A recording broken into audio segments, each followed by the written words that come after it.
Subito akka yeroo hojjetamu bakkitti hojjetamee walaloo yeedaloo akkasumas immoo daayirektarrii hojjete saba tokko keessatti gahee olaanaa inni qabu kana wajjin wal qabatee walaloo fi yeedaloo isaa akkasumas bakkitti hojjetamee fi daayirektarrii sirba kanaa eenyu. Walaloo fi yeedaloo isaallee anumatu barreesse daayirektarrii sanuma addunyatti hojjenne asuma magaalaa Adaamaati. Ufutolee bareeda ture siraa iddoo waraanas deemnee hojjenne nutti tola ture. Tekwal isaa mijataa waan taaneef baajata si barbaachisaa ijoollee shubbistoota jiranii gariin kunniin achi qabannee deemuudhaan waan hin ulfaafneef malee qaama deeggarsa nu godhuu jiraate iddoo waraanaa san deemnee hojjenna kan jedhu yaada ture.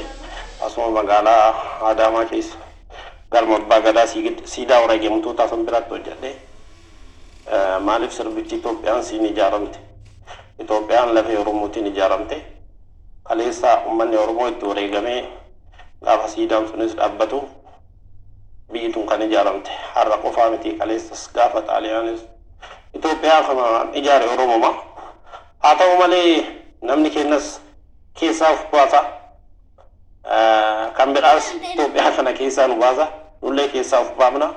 Akkanumatti seenaan dhokatee hangarraa ture malee Itoophiyaa kan ijaare numa lafee ilmaan Oromootiin abboota keenyaatiin ijaaramte. Kan Itoophiyaa yoo jennu nu jibbuuf jira. Oromiyaa yoo jennus kan nu jibbu jira. Har'a immoo Itoophiyaa yoo jennullee jibbamaa jirra. Warri karaa Itoophiyaa jedhee Itoophiyaa keessaa nu baasee Itoophiyaa jedhaa ture suni har'a Itoophiyaa yoo nuti jennu mataa bowwatti taanee jecha yaada kana fudhannee akka biyya keenya Itoophiyaa akka ta'e Itoophiyaanatu ijaare jennee akka ofitti amannu kan nu godhe muummicha ministeera Dr. Abiy keenya waan nu beeksiseef baay'ee galateeffachuun barbaada.